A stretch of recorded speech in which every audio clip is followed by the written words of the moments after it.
Thank you, Paul, for inviting me to be here and to be with this interesting event.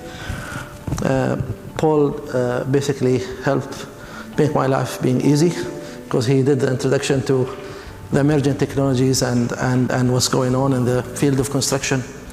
I woke up this morning when I was driving, I was thinking, what I'm going to do with a group of construction companies. And I think the biggest testimonial of the change in your industry is me being here. A person who's coming from an education and research and technology institutions, coming and delivering a keynote speech to you. And I think that's a testimonial of where your industry is going and where is also the future opportunities lies. So thank you again for inviting me to be part of this distinguished event. And what I would like to do with you today is to run you through the agenda, I would say, of the UAE government, using Sharjah as a case, share with you what we are trying to do with the Sharjah Research and Technology Park, and then end with a small example of how we basically approach construction industry. So the Sharjah Research and Technology Park is an initiative, as Mr. Tariq explained, by the government of Sharjah to reinforce and promote innovation and spark technology development and technology advancement and technology transfer into this region. Sharjah is known for the past 50 years to be the center of education. The biggest university city probably in this region is in Sharjah, where we have more than 22 colleges and universities and institutions all in one place, more than 47,000 students, 2,000 PhDs from 100 nationalities. And we do this with the conviction that we can only do this through real partnership. A real partnership between academia, private sector, and government. So, as I said, this is a vision of His Highness, the ruler of Sharjah, a man who is almost 80 years, with 2 PhDs. And his conviction manifests not only in the fact that he really understands science and education inside out, but also he walks the talk. We invest a good $1 billion every year on developing the ecosystem in Sharjah. As a matter of fact, if you read in the newspaper today, we just finished and inaugurated today another R&D building at the University of Sharjah, which happens to be the biggest university in this country.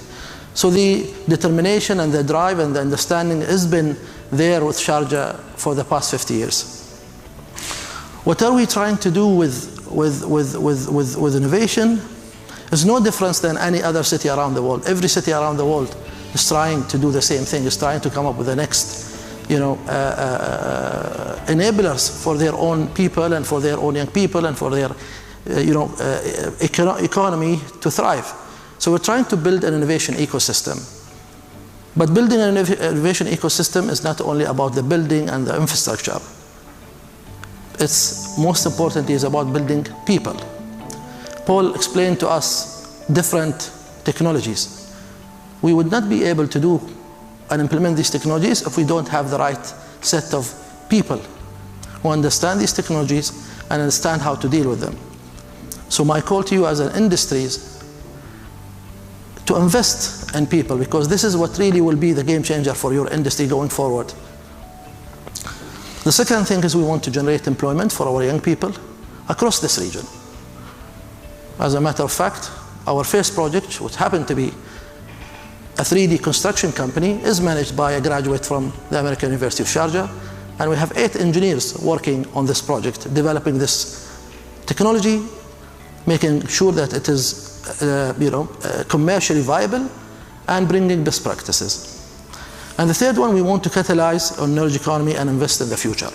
We believe that these technologies that Paul explained, whether VR or AR or robotics or data, are all emerging technologies. And if we as construction industry start investing in these things, I think we can, gain a lot going forward. We have some examples in this country with, for example, Kareem, which was bought by Uber for $3 billion, with Souq.com, which was bought by Amazon for $300 million. These examples can be replicated here. The government of UAE is actually, we are lucky here to be one of the probably few governments in the world that supersede the private sector. And as I said, this is just one example of what UAE government doing to create a platform for you to take advantage of and excel and be more competitive in a world that is really very challenging going forward. So we want to invest in the future, and we want to build the next unicorn, and we want to build the future construction, or the construction company of the future, and construction talents of the future, and construction technologies of the future. We want to build it here, and we want you all to benefit from this. A little bit background about the Sharjah Research and Technology Park. This is a free zone dedicated for research and development and innovation purposes. And what distinguishes us from any other free zone, that we are linked strongly to education and research institutions. As I said earlier, we have within the Sharjah University city more than 22, actually it's not 17, more than 22 colleges and institutions and universities. So we have real critical mass. But this project is not only for Sharjah or the UAE. We aspire to set ourselves as a regional innovation hub for the Middle East. This is where we want to be, and this is the positioning that we are trying to build and achieve. It is associated, as I said, with universities, and in this case is with the American University of Sharjah, which I happen to be the CEO of the American University of Sharjah Enterprise, and not the American University of Sharjah University.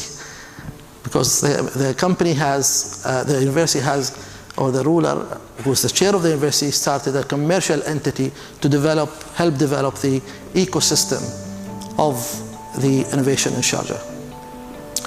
Through our journey, we've been all over the world. We've been partnering with science and applied science institutions, big companies, universities, and the whole innovation ecosystem.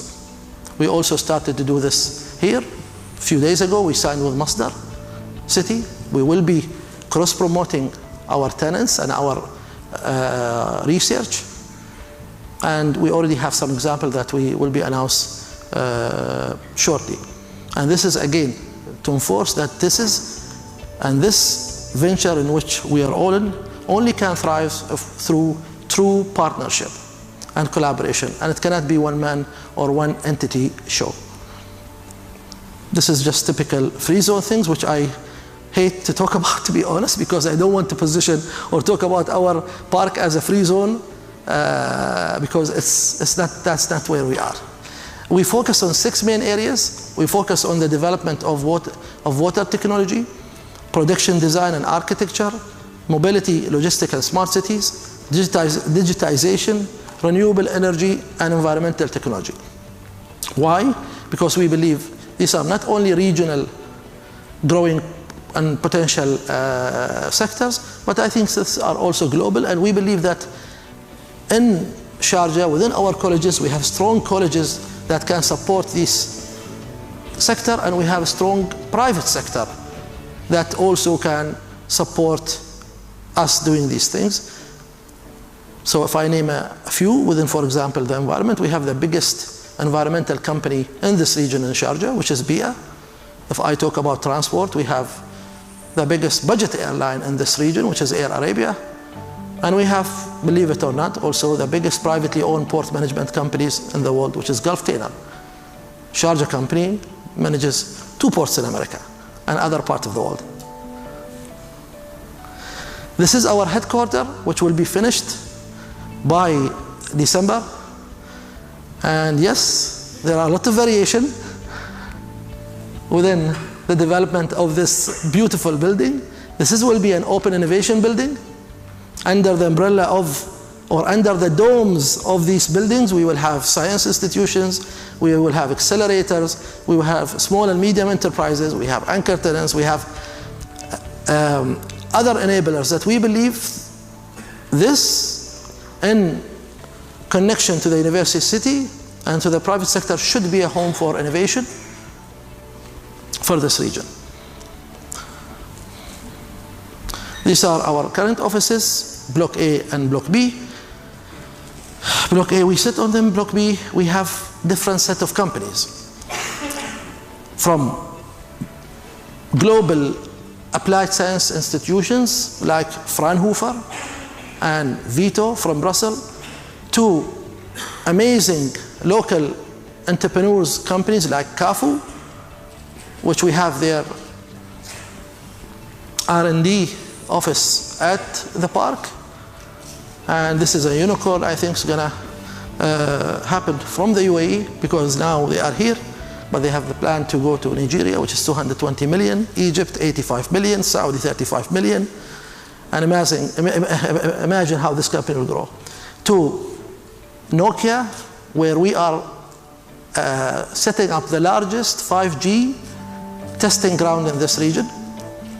By December, January, we will be having 7 towers testing 7 types of smart cities and IoT application with Nokia at the park. I talked about the printing of the house, but I will leave it to the last. But we are also next month starting to print metal. This will be big, I think. I think this will be very influential for industries like oil and gas, automotive, and I think construction as well. I spoke about CAFU. So this is also a very interesting project, a SkyWay. Starting this Saturday, you will see a flying pods flying in our park. And this is actually it's flying now, but we are announcing it on Saturday. We've been working on this project for the past 2.5 years very quietly. In this park, we will have 4 types of trains, as you can see. Smaller containers and different type of trains. This is a startup company from Belarus doing their whole innovation in Sharjah. With God's grace, if this project pushes through, which is pushing through, the whole manufacturing of this new technology will happen in Sharjah. This will redefine our economy in the UAE and will create a lot of opportunities for all of you as well.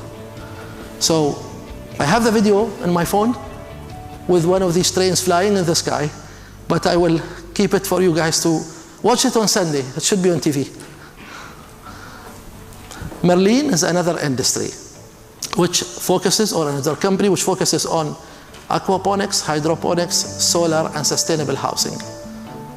UAE today imports 90% of its vegetables from outside. Imagine if we can use technology and some of the technologies that Paul was talking about, and coming up with our own vegetables here in the UAE. Especially next year we have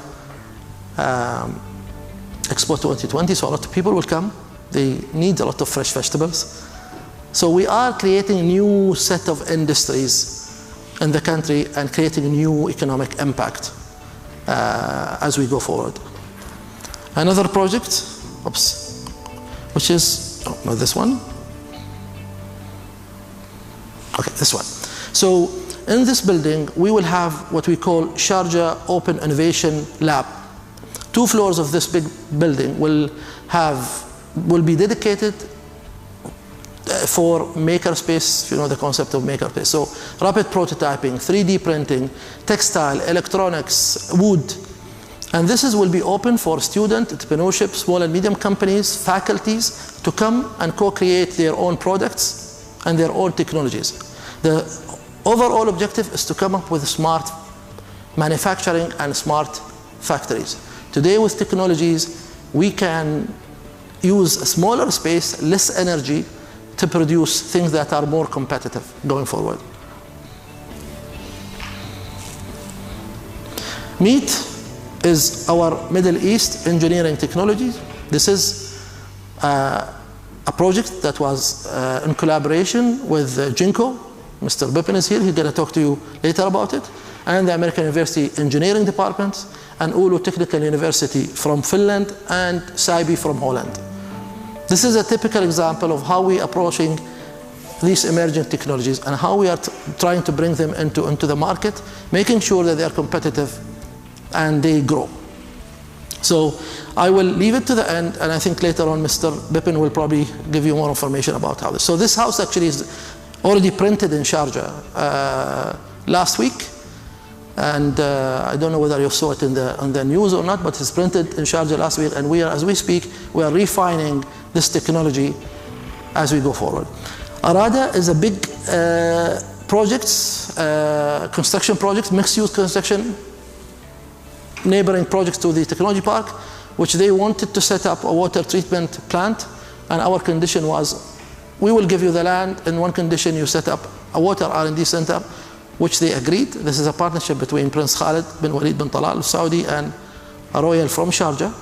So we are hoping out of this water R&D center, again, to create next generation water treatment plant that people can have no problem living next to, plant that can be an educational plant, and plant that will allow us to create new technologies and promote water-related technologies as well.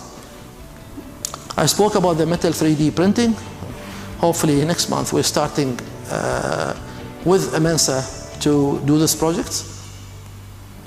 I spoke about the 5G in the park. This is a 20 million square piece of land, by the way, dedicated purely for research and development. And it's open for you. It was designed for you as an industry to come forward and be part of this journey. And this is an enabler for you as a business as well. So we understand research does cost a lot, but the government is taking most of the costs associated with research and development by having those big universities next door, which is equipped with state-of-the-art labs and equipment and top global talents, basically to work with you. And also very smart set of students that are available. But it's a mindset, as I spoke in the beginning. The ecosystem is not only about the building, it's about mindsets. It's about promoting and a conviction that we should develop within our own companies that R&D is important for our survival. We cannot continue the way that we are. That's very clear.